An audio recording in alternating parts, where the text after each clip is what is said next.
आप देख रहे हैं इंडिया टाउन न्यूज भारत की बात। आईपीएल जीतने के बाद आरसीबी का जश्न मातम में बदल गया और साथ ही पूरे कर्नाटक का देशवासी भी दुखी हो गए। विक्ट्री परेड के नाम पर शासन प्रशासन और खुद खिलाड़ियों ने इस तरह की लापरवाही बरती कि दर्जन भर लोग असमय काल के गाल में समा गए। जश्न मनाना ठीक है, लेकिन इस हद तक की लापरवाही कि लोग अपनी जान से हाथ धो बैठे। नमस्कार, मैं हूं अजय सोनी और आप देखना शुरू कर चुके हैं इंडिया टाउन न्यूज भारत की बात। सबसे प्रमुख बात यह है कि कौन लेगा इन 11 मौतों की जिम्मेदारी। कौन लेगा इन 11 मौतों की जिम्मेदारी? किसने किसके कहने पर चीजों को सही समय पर सुधारा नहीं और किसके कहने पर मात्र 32,000 की क्षमता वाली इस जगह पर लाखों लोगों को पहुंचने दिया गया। जिम्मेदारी तय होनी चाहिए। जिम्मेदारी तय होनी चाहिए और हर स्तर पर उसी तरह तय होनी चाहिए जिस तरह पुष्पा 2 के प्रमोशन के दौरान हुई भगदड़ में हुई मौत का जिम्मेदार अल्लू अर्जुन को ठहराया गया था और उन्हें जेल भी भेज दिया गया था। इन 11 मौतों के जिम्मेदारों को पहचानना होगा। इन 11 मौतों के लिए भी तय होनी चाहिए जिम्मेदारी अधिकारियों पर, पुलिस के लोगों पर, नेताओं पर और टीम के कप्तान पर भी। जी हां, 4 जून की शाम बेंगलुरु के चिन्नास्वामी स्टेडियम के गेट नंबर 1 पर भगदड़ मच गई। 11 लोग काल के गाल में समा गए। मेरे साथ स्क्रीन पर आप देख सकते हैं भगदड़ की वो विचलित करने वाली तस्वीरें। उन तस्वीरों को देखिए, वीडियो को देखिए और समझिए कि किस तरह का माहौल रहा होगा, किस तरह का दुखद माहौल रहा होगा। जो लोग जीत की खुशियां मनाने आए थे वो किस तरह असमय काल के गाल में समा गए एक भगदड़ में। भगदड़ के वक्त आरसीबी की टीम विधानसभा भवन में थी। विधानसभा भवन में कर्नाटक सरकार ने उनका सम्मान किया। सम्मान समारोह और जश्न खत्म हो गया, लेकिन सवाल अब भी वही बाकी रह गया कि भगदड़ का जिम्मेदार कौन है। खबरें चलती रही और आखिरकार पड़ताल में समझ आया कि पुलिस प्रशासन, सरकार, आरसीबी मैनेजमेंट और कर्नाटक क्रिकेट एसोसिएशन सभी की तरफ से चूक होती रही। लाखों की भीड़ जुटती रही, लेकिन रोकने वाला कोई नहीं था, जिसका खामियाजा लोगों ने अपनी जान देकर चुकाई। कर्नाटक के मुख्यमंत्री सिद्धारमैया ने खुद माना है कि आरसीबी की टीम विधानसभा पहुंची तब बाहर 1 लाख लोग मौजूद थे। उसी वक्त चिन्नास्वामी स्टेडियम के बाहर भगदड़ मची, जहां 3 लाख लोग जमा थे। वहां 1 लाख लोग जमा थे, यहाँ 3 लाख लोग जमा थे, लेकिन कैपेसिटी इतनी नहीं थी। सिद्धारमैया ने स्वीकार किया कि हमें इतनी भीड़ की उम्मीद नहीं थी, हम इसके लिए तैयार नहीं थे। मुख्यमंत्री जी, यदि आप तैयार नहीं थे तो क्यों मरने के लिए लोगों को सड़कों पर आने दिया आपने? सवाल यही है।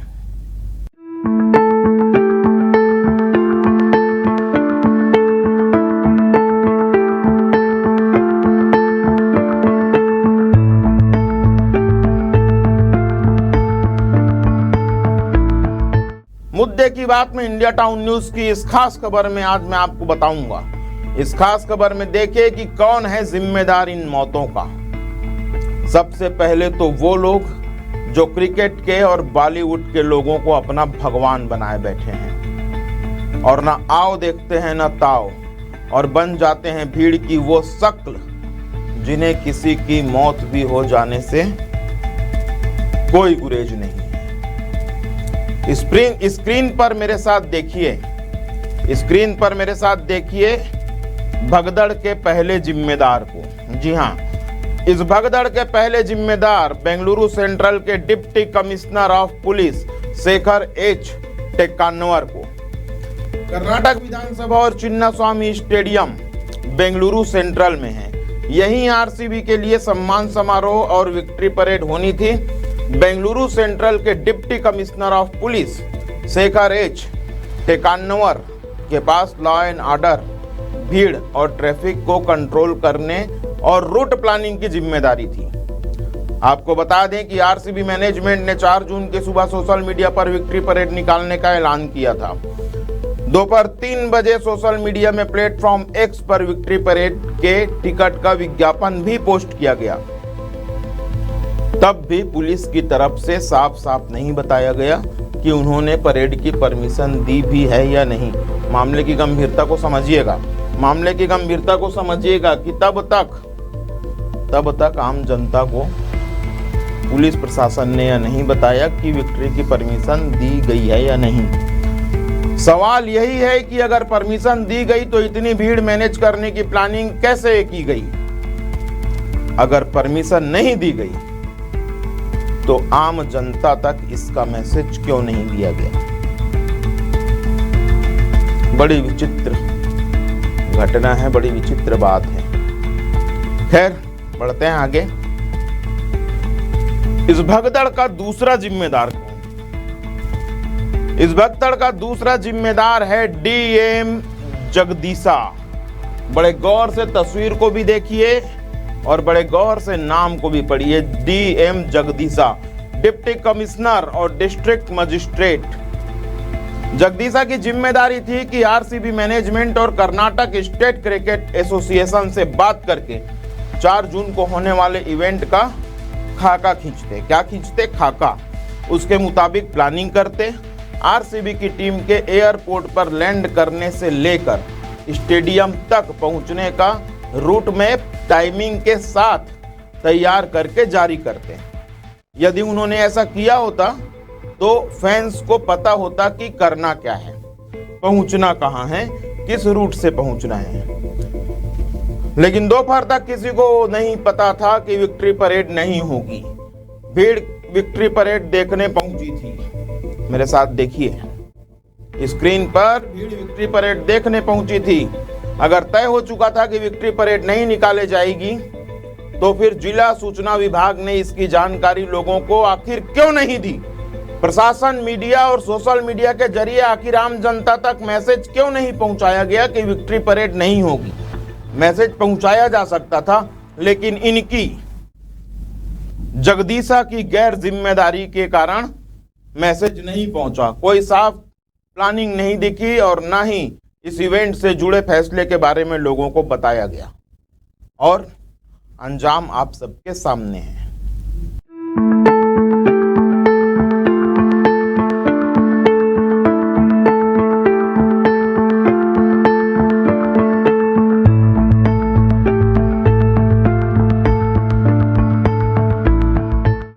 लगातार आपको बता रहा हूं कि इस भगदड़ का जिम्मेदार कौन है।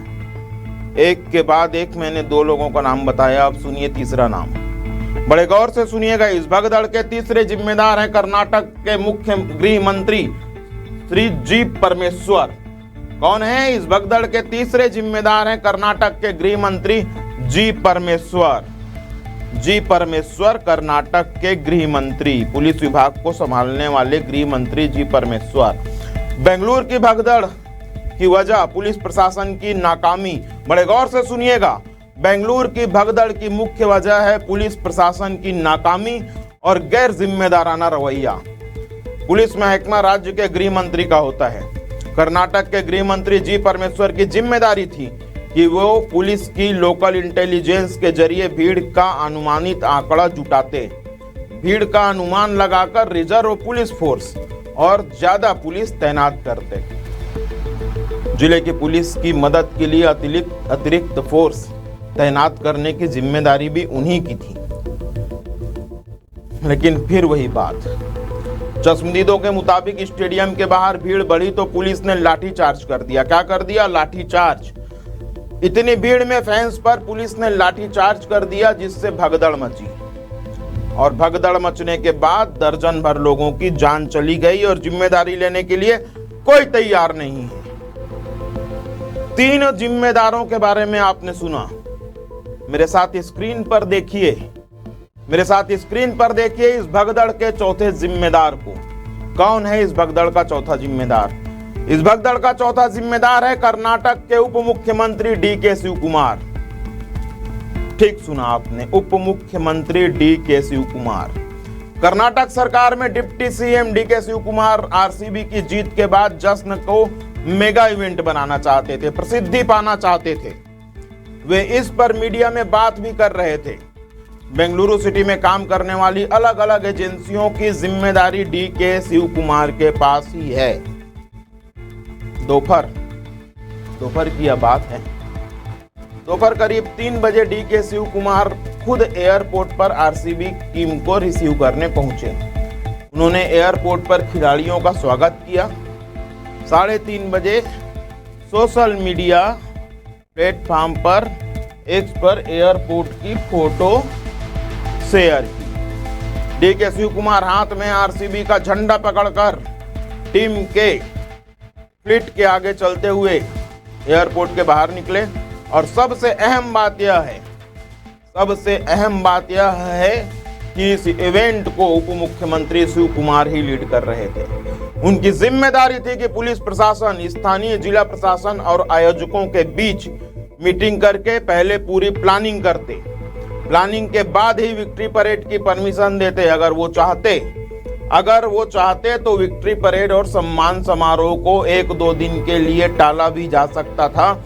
लेकिन कर्नाटक सरकार ने, बड़े गौर से सुनिएगा, कर्नाटक सरकार ने अपनी प्रसिद्धि के लिए दर्जन भर लोगों की मौत का सौदा भगदड़ में कर डाला।